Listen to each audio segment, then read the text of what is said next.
فرزند من دائما در حال خیال پردازی و هر چیزی رو که میبینه تشبیه میکنه به اندامهای جنسی، چه زن چه مرد. چی کارش کنم؟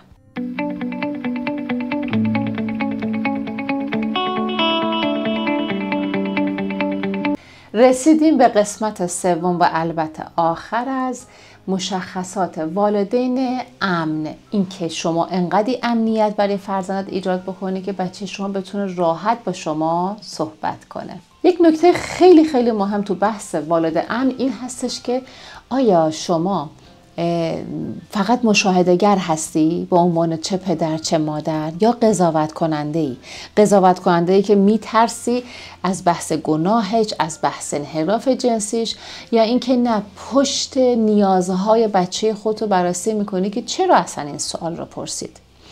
اجازه بدین اول یک موضوعی رو در مورد یکی از مراجعینم برای شما مثال بزنم، در میون بذارم، بعد بریم سراغ این که یک والد امن چه کارهایی میتونه انجام بده.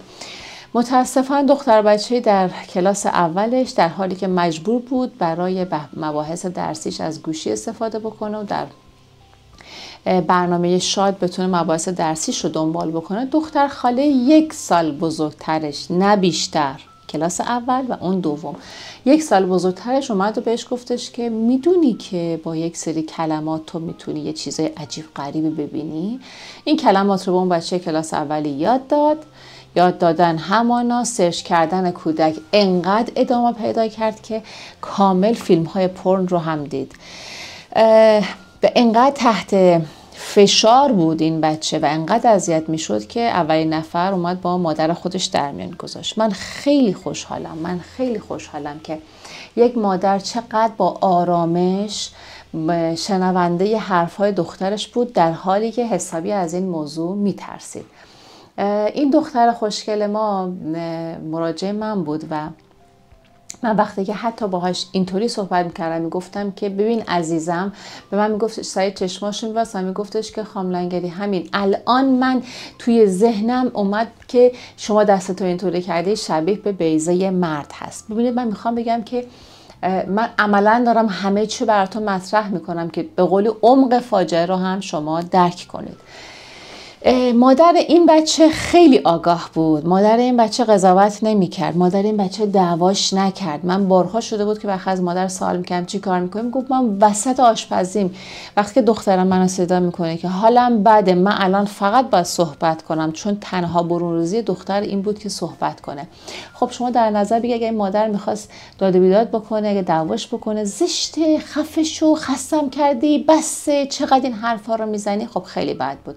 بماند که این دختر مشکلش فقط در همین حد نبود.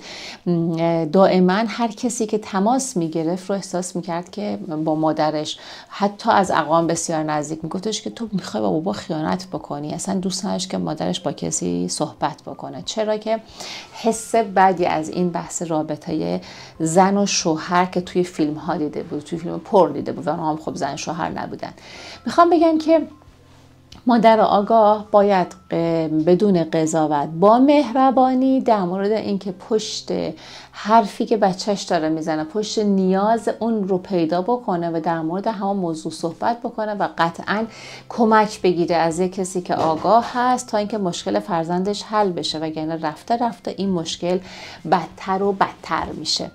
یک مشخصه دیگه والد آگاه و امن این هستش که خب شما الان در حال آموزش دیدن هستین، این خیلی عالیه. یه موقع هستش که شما نسبت به اون سوالی که برای شما اون لحظه پیش میاد یا فرزند شما ازتون پرسیده برای اون پیش اومده، همین الان آگاهی ندارید، ازش وقت میگیره. میگه که سوال خوبیه مامان، من اینو نمیدونم، بابایی من اینو نمیدونم، حتما دنبال یک منبع درست هستم که به این سوال تو پاسخ بدم. میدونی دیگه ما بزرگترها هم قرار نیست همه چیزو بدونیم.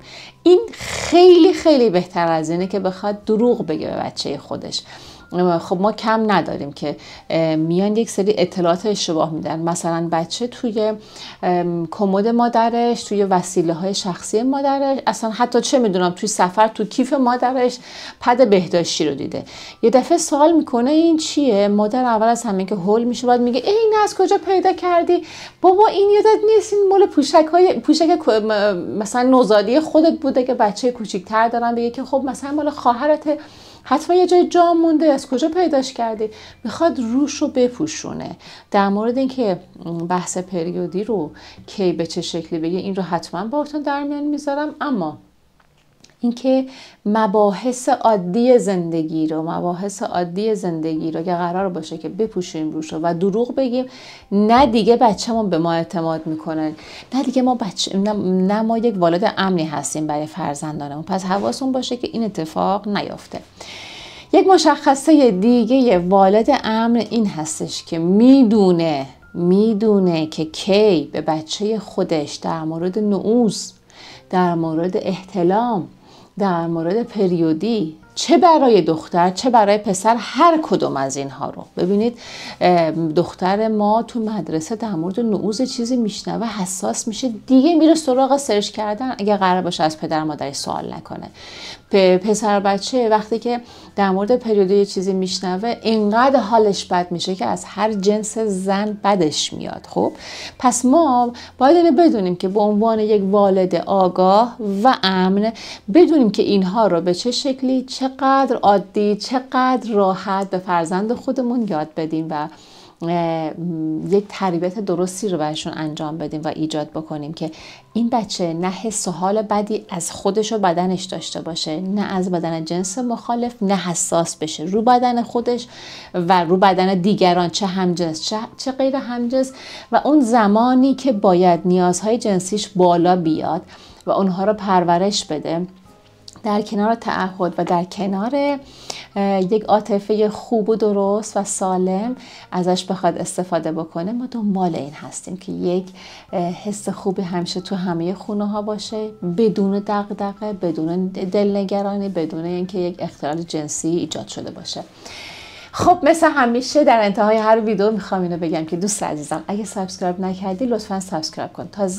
تازه این الان که ما داریم در حال آموزش دادن هستیم، میخوام بگم که اول قدم آموزشیم. تا الان به عنوان اینکه شما چه مشخصه داشته باشیم به عنوان یک والد صحبت کردیم، از الان به بعد دیگه میخوایم بریم سراغ اینکه واسه هر گروه سنی چه مطالبی رو بخوایم آموزش بدیم، چه کلماتی رو به کار ببریم، چه اطلاعاتی رو به چه شکلی بخوایم آموزش بدیم که دیگه هر سوالی که شما دارین به راحتی پاسخ داده بشه و دیگه شما دستت پر باشه از اینکه خب این سوال پیش میاد، من این پاسخ رو بدم متناسب البته با فرهنگ شما. پس لطفا هم سابسکرایب کن، هم لایکش کن که من هم انرژی بگیرم. هر سوالی هم داشتین کامنت کنین، انشالله در اسرع وقت بهتون پاسخ خواهم داد. و خب شیر که میکنین این اطلاعات رو خیلی راحت به دیگران هم منتقل میکنین، برای اینکه هممون با هم دیگه تو یک جامعه هستیم و دوست داریم که این امنیت و این سلامت پخش بشه همه جا. موفق باشید.